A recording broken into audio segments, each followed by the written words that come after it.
Wacana perpanjangan masa jabatan presiden adalah suatu gagasan yang sangat berbahaya. Sebab jika wacana itu diloloskan, maka sama aja membuat kondisi demokrasi Indonesia kembali mengalami kemunduran.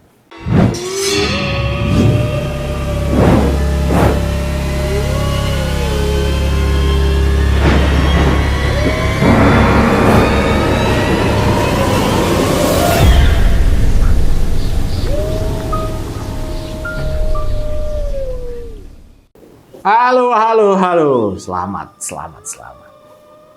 Banyak contoh orang-orang yang dianggap sebagai pengkhianat.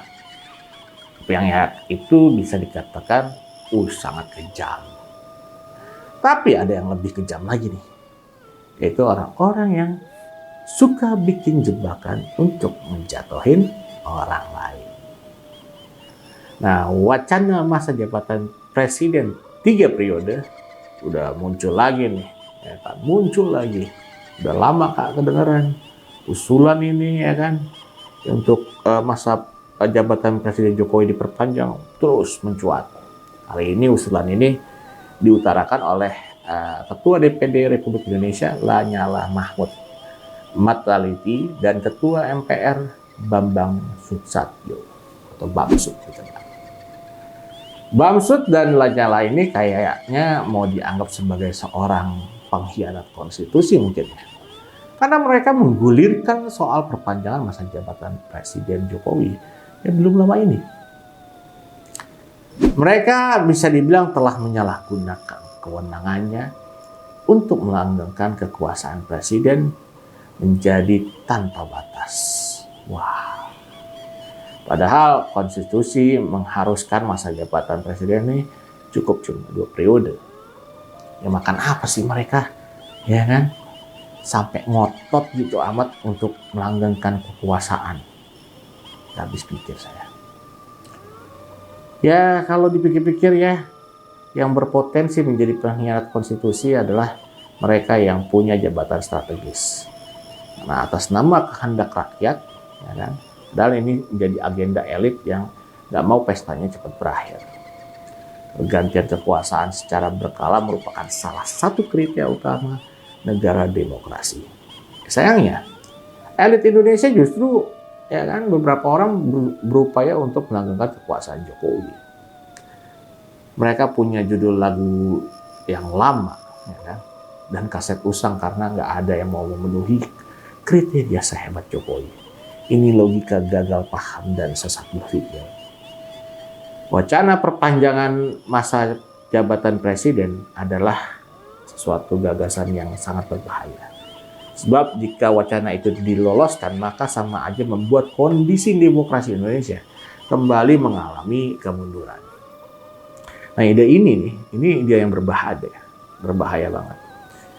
Ya, kehendak untuk memperpanjang masa jabatan dengan sendirinya adalah pikiran dan niat otoritarian dan menarik lagi Indonesia untuk jauh ke belakang. Demokrasi dan sistem pemilihan presiden langsung di Indonesia terbukti telah membawa kemajuan. Sekalipun ya masih ada lah masalah di sana sini ya. Sistem yang baru terbentuk ini jangan sampai dirusak oleh ambisi 1-2 elit. Kita bukan hanya harus taat dan tunduk, tapi juga harus patuh terhadap konstitusi. Nah, lebih parahnya, Lanyala ini mempersilahkan Presiden Jokowi mengeluarkan dekret presiden.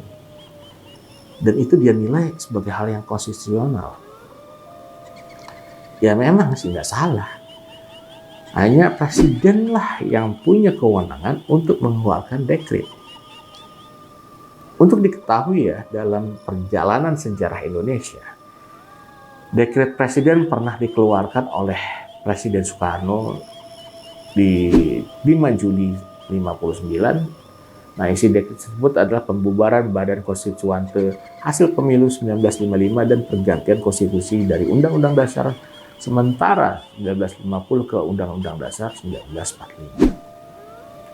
Dekret Presiden 1959 ini dilatar belakangi oleh kegagalan konstituante untuk menetapkan undang-undang sebagai pengganti Undang-Undang Dasar sementara tahun 50. Nah, anggota konstituante yang bersidang di 10 November ini, ya kan, belum berhasil merumuskan undang-undang yang diharapkan. Sementara itu di kalangan masyarakat, berbagai pendapat untuk kembali ke Undang-Undang 1945 semakin kuat. Nah, Abdurrahman Wahid atau Gus Dur pada saat menjadi Presiden Indonesia juga pernah mengeluarkan maklumat pada 23 Juli 2001 yang menyatakan membubarkan DPR, pengembalian kedaulatan rakyat ke tangan rakyat, dan pembekuan Partai Golkar. Namun maklumat tersebut dinyatakan tidak sah.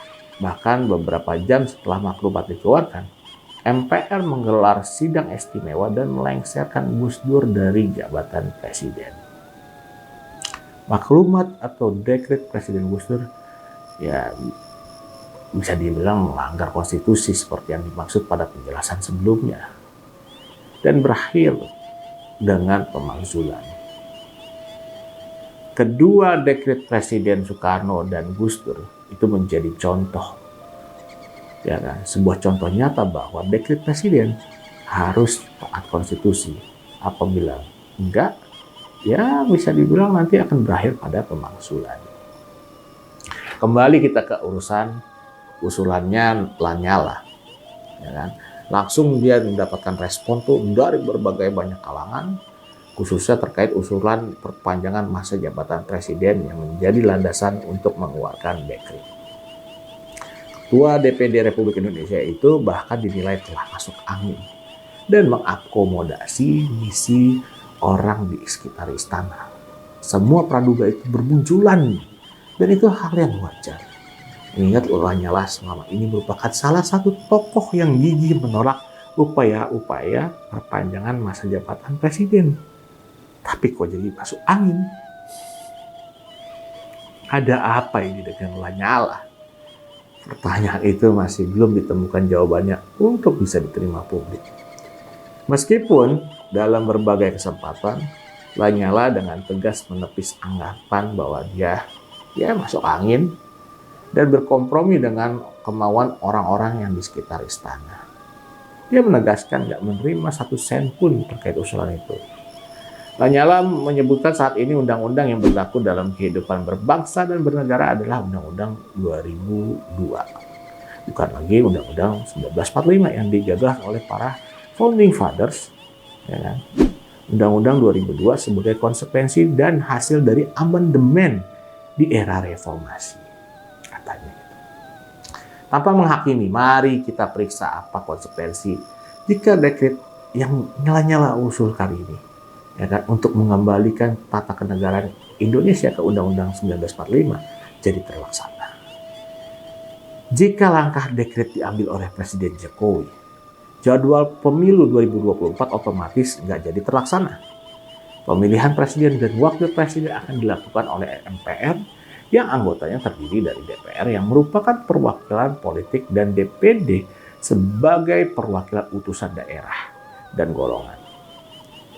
Meskipun Undang-Undang 1945 belum mengenal kamar parlemen DPD, Lanyala berpendapat untuk memperoleh komposisi MPR yang dia maksud, katanya dibentuklah semacam Dewan Konstitusi yang akan bersidang membuat aturannya, mekanisme pemilihan, dan siapa saja yang hendak duduk di majelis tersebut. Nah, sambil menunggu terbentuknya majelis dari hasil sidang Dewan Konstitusi itu, otomatis masa jabatan presiden bisa diperpanjang dengan waktu yang belum bisa dipastikan. Sepintas usulan tersebut masuk akal. Namun Lanyala ini seperti mengabaikan nuansa perpolitikan nasional saat ini. Dalam suasana politik saat ini, akan sulit mendapatkan anggota Dewan Konstitusi untuk memenuhi prinsip keterwakilan. Karena hal itu akan membutuhkan kesepakatan nasional terlebih dahulu.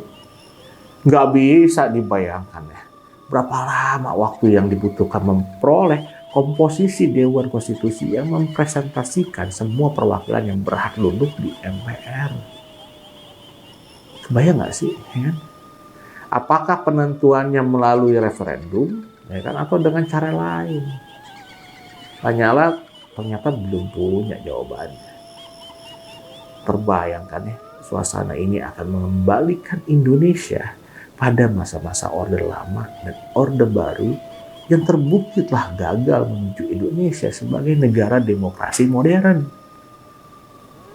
Ya kan?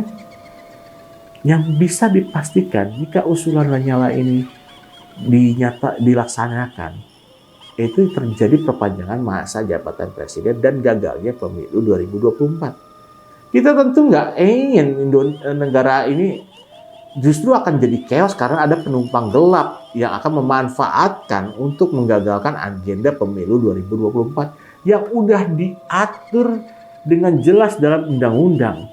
Akan berbeda jika yang dimaksud Lanyala ini akan dibahas dan dikaji dengan tepat serta jika dilaksanakan setelah pemilu 2024 dan pelantikan presiden baru hasil pemilihan secara langsung.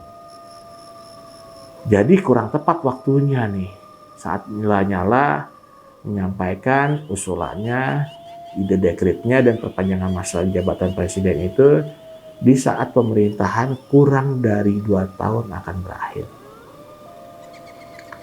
Apalagi upaya-upaya perpanjangan masa jabatan presiden itu udah ditolak oleh sebagian besar partai politik, termasuk parpol yang mendukung Presiden Jokowi. Ya, sepertinya Lanyala ini harus bersabar untuk mewujudkan ide ketatanegaraannya tersebut. Momentum dan suasana politik saat ini nggak tepat, meskipun bisa dibilang pemikirannya nggak bisa serta-merta dikalahkan. Namun buat saat ini, Lanyala yang lebih baik ikut memikirkan dulu dan bertindak sebagai negarawan.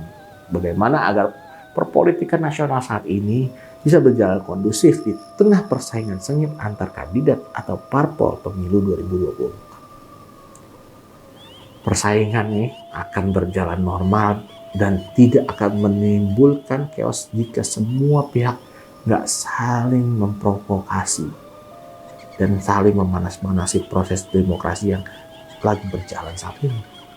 Lanyala harusnya tahu kenapa proses pemilu 2024 ini serasanya ada gejolaknya. Karena ada beberapa pihak tertentu yang merasa kepentingan politik atau ekonominya akan tidak terjamin ketika pemerintahan berganti secara konstitusional. Dan itu kondisi yang senyatanya akan terjadi. Pemilihan presiden secara langsung yang sudah berjalan sejak 2004 berlangsung yang mulus-mulus aja. Ya, ini pergantian kekuasaan dari SBY ke Jokowi.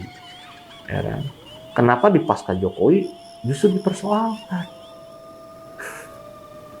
Oke lah. Kita tahu bahwa semua bisa melakukan manuver apa aja dan itu biasa dalam perpolitikan. Di Indonesia, horornya politik itu ya kayak gini.